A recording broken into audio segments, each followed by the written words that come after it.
Has there been any significant changes as regards the trend in domestic violence in recent times? Joining us to discuss this is the Executive Director, Global Rights, Abiodun Baiyewu. Welcome to the show, ma'am. Thank you for having me. Good morning. It's good to have you join us. Now, Abiodun Baiyewu coordinates global rights programs and specifically works on access to justice, women rights, natural resources and human rights, and security and human rights programs in Abuja. Of course, you would say there's no better person to talk about this than herself. It's good to have you again. Thank you again for having me. Yes. Quite a lot has been happening in recent times. Sometimes last year, at the beginning of last year when the whole COVID-19 started, we saw reports about the surge in cases of domestic violence. And now, well, there's no more lockdown. So we were thinking that, well, perhaps there's been some changes in recent times as far as that trend is concerned. Well, there has been changes, but not positive changes. I would say that the general level of violence across the country has risen astronomically, and that we cannot divorce one type of violence from the other. That there's a general, the threshold for violence in Nigeria has just increased, and that alongside with other forms of violence, domestic violence has increased, and it's about querying why this is so.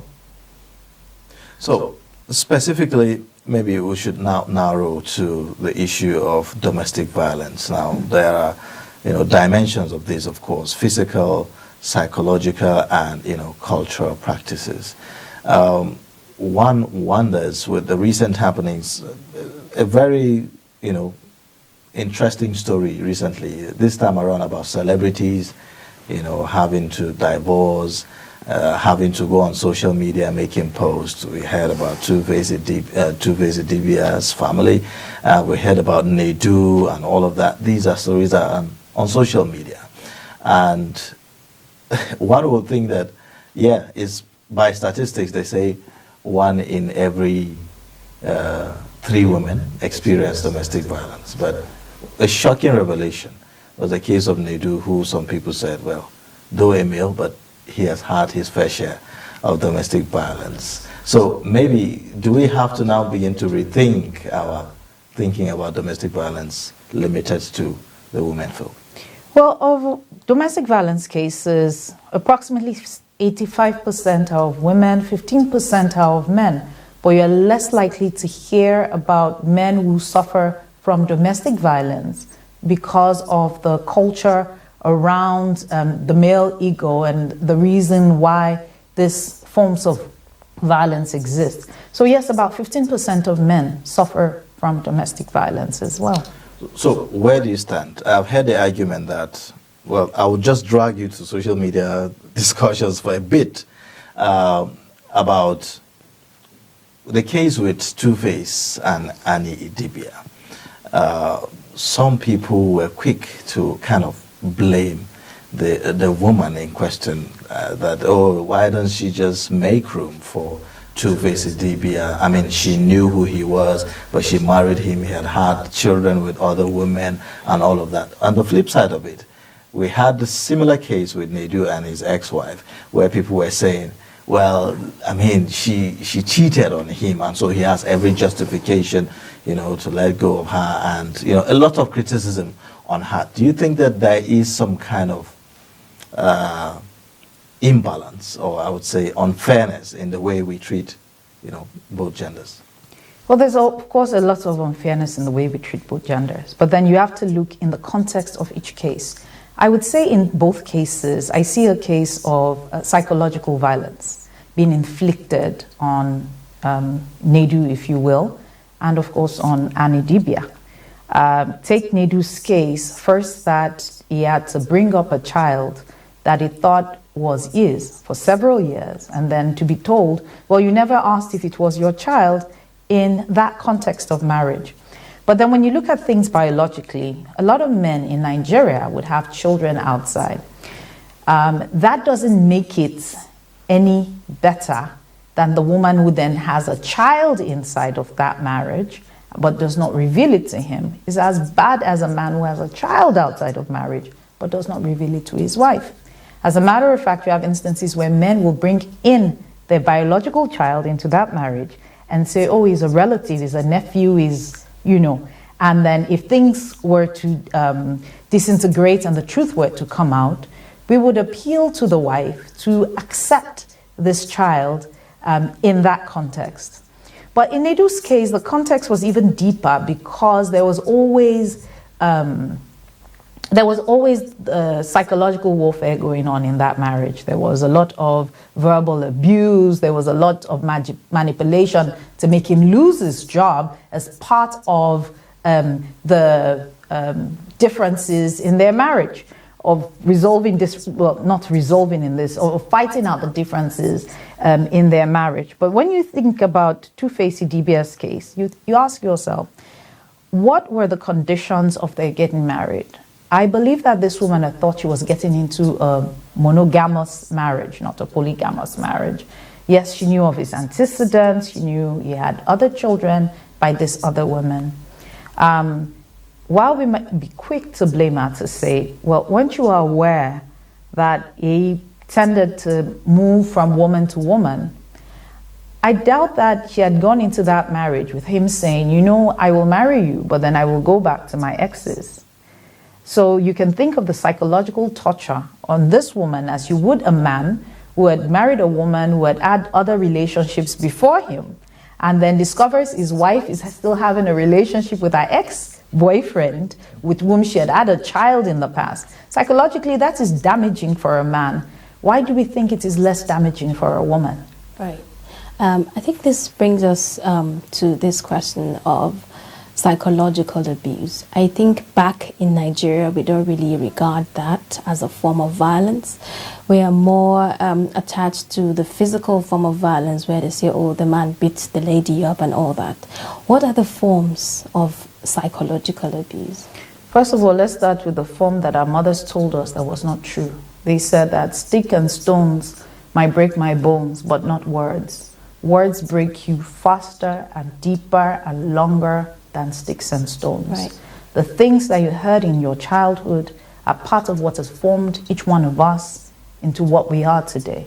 And the things we continue to hear, especially from the people who should be closest to us, will be the way we will see ourselves and the way in which our psychological composition will be determined. So if you're in a relationship every day where your wife tells you are no good, you can't provide, you can't do this, you can't do that, you're not man enough, that is psychologically damaging, and that we don't really think about that as being damaging. We think more of the physical assault. When a husband begins to tell a wife, you're ugly, you're fat, you are no good, you can't take care of the kids, and we think it's okay. But then we have accepted verbal insults and the indignity that comes with it in our society. That even our government insults us. You walk on the street and the policemen who should protect you are busy calling you bloody civilian, you fool, come here, sit there. That those very things hurt us. They make us. You might think that it's being overly sensitive. It is not. The words you hear form the person you are. And if the words you hear every day breaks you, then you will not be a whole person. Then you'll be more inclined to violence. And so the spate of violence in our country is not surprising when you think about the psychological abuse that we continue to endure. Now, psychological abuse is not just about words. It's also about actions. A man that brings his girlfriend home and his wife is watching. The person who decides to withhold, and I say person, not just man or woman, who decides to withhold contributing towards the family when they have the means, is psychologically abusive of the other person, whether male or female. A man is earning and his wife decides, I'm not going to add anything to it. He's psychologically abusing the husband. Or his husband decides, you know what, my wife can afford to take care of the kids, I need to do something else with my money, or I'm going to punish her by not providing. That's psychologically abusive. You think of instances where you have domestic servants, and a domestic servant is to only eat leftovers. That's psychologically abusive, or should not eat till everybody else in the house has eaten. That's a fellow human being. That's psychologically abusive. Abused people will abuse people. Right. And we've built that culture where abuse is taken for granted. We expect to be abused, such that we have people now in society who do not know how to take kindness, how to take dignity, being treated right, and they will react. And that is very dangerous for building a society. Yeah, you mentioned something about, I've heard the phrase, my money is my money, his money is our money. You mentioned something about where you have a woman who is doing well financially and does not feel that she should contribute, to the financial stability of the family and all of that. Do you consider that? I think it is. I believe it is. If you are a full human being with capacity to contribute, and you decide to view yourself as a gender, you have first reduced your own dignity and you are abusing the other person who is struggling. Let's face it, Nigeria is a hard place to exist right now.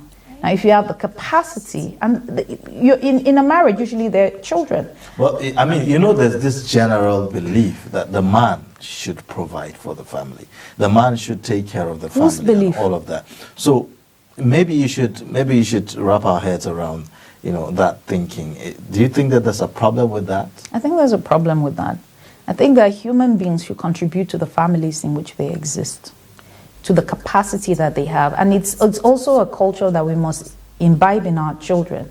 So contribute according to your capacity. So a very young child, contribute by at least helping to clean up the house when you reach a certain age. Contribute by helping to carry the bag when I come into the house. It shows you are part of a society. Now, we also need to look at our culture and stop defining things, because there's a colonial mentality as well to men providing. You had instances growing up, your mothers were providing in one form or the other, even when they were housewives, whether it is subsistence farming or that one way or the other you were contributing. But when you reduce your own dignity and you're also abusing the other person who is struggling and is visibly struggling, there's a problem. By the way, there's nothing wrong in being a housewife. Your contributions are also very important. You're cleaning the house. If we're to monetize that, that's a lot of money. If we're to monetize the skills you put into bringing children up, that's a lot of money. Into cooking, into cleaning, into picking children up, dropping them off, doing things, taking care of the home, that's a lot of money if we're to monetize all of that. Right. So you must ask yourself, what are you contributing to your family? And do not disdain domestic contributions in that conversation as well. Let's talk about the willingness and the political will of government to really focus on this issue of domestic violence. In your assessment, how seriously are we taking these issues, considering the fact that we have just few states, maybe about 5 or 6, that have domesticated the Violence Against Persons Prohibition Act, passed by the FCT. What are your thoughts? Well, I would say that there's a lot of lip service to curbing domestic violence. It's often thought of as a woman's problem, not as a societal problem. If 50% of your society, if 1/3 or 50% of your society is prone to suffering from this, and you're not providing structures to effectively dealing with this, you are part of the problem. And that's what I have to say to government. So, for example, what happens to a woman who reports domestic violence? Do we have shelters to protect them while we're trying to deal with the case? How many domestic violence cases have been charged to court? Do we have protective laws to protect these women when they report domestic violence, or even the men or children when they report domestic violence? There's also the thought that domestic violence about what women suffer. How about what children suffer? How we watch domestic servants suffer domestic violence over and over again in its various forms, and society totally ignores them and watches it go on. I would even think that taking the failure to educate a child as domestic violence would be treating domestic violence in the right context. And so, no, we're not dealing with domestic violence. Even for the states that have signed on to the VAP Act, the implementation is very poor.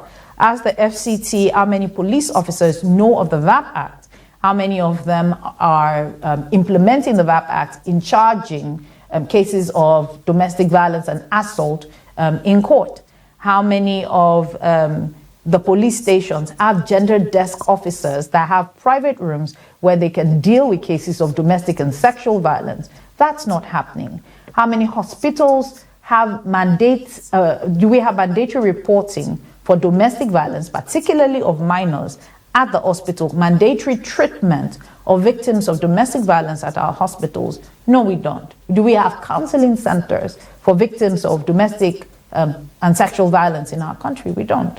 So till we begin to actually do real things, till we begin to have real survivors, we're not doing enough right now. Why do you think that there's this seeming unwillingness to tackle this issue of domestic violence? What are some of the challenges, of maybe stakeholders in ensuring that these issues are dealt with? I think in the pecking order of society that some of the most dangerous things you can be in Nigeria, first is to be poor.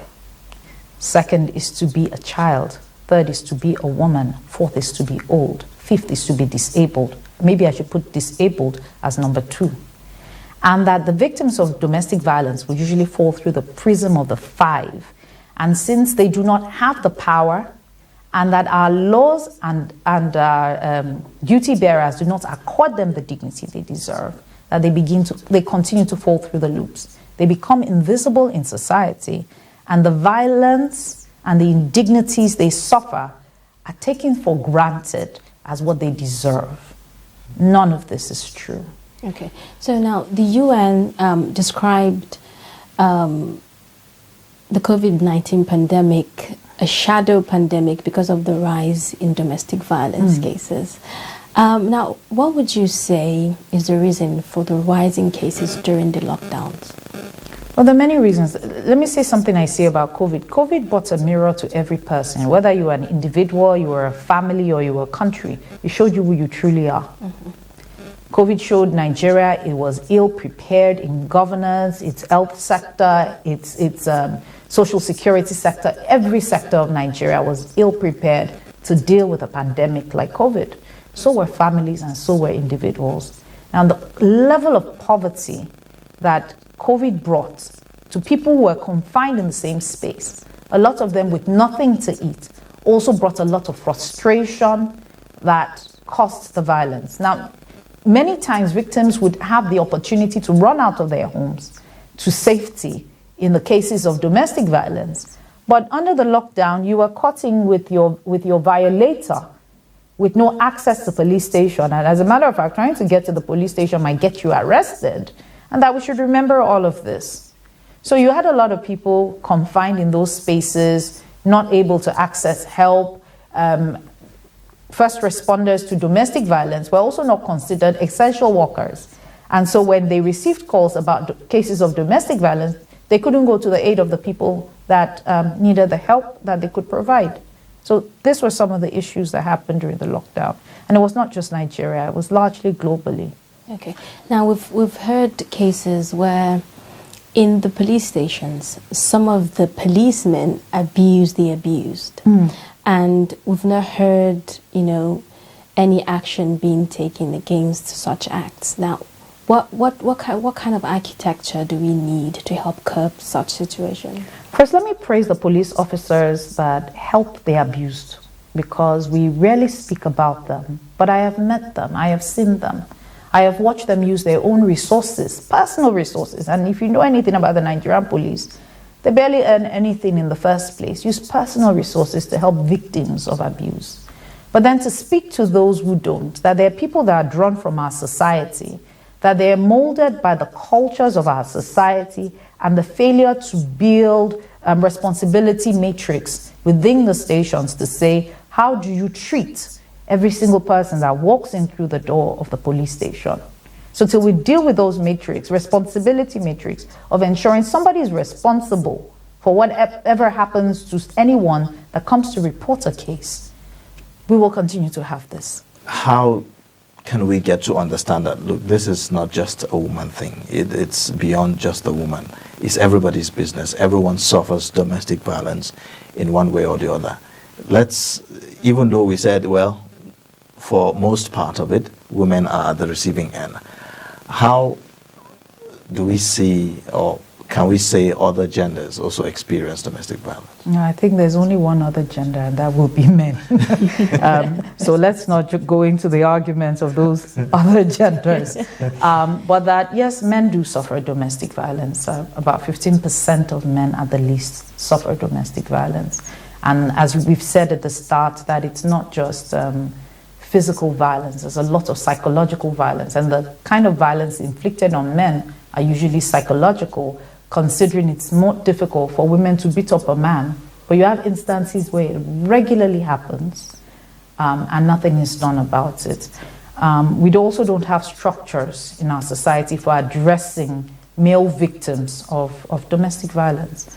I was shocked a few years ago when a man that I considered close to me described how his then girlfriend used to actually physically assault him.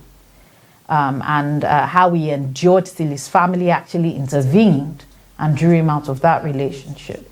So you have those kind of interventions, but that if we don't have systemic interventions to draw victims of male sexual violence out, then we will continue to have that. But let's be clear about sexual violence being a general problem and not just a woman problem. Is to think about the impact of, domestic violence, is to think about the impact of domestic violence on the people that witness domestic violence.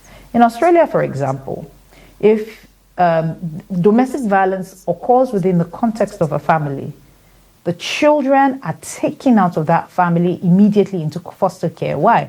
Because there's a research they had done that showed that 80% of children who witness domestic violence while growing up will either become victims of domestic violence or will themselves perpetrate domestic violence. And so to cut the cycle of violence, they have to draw the children out.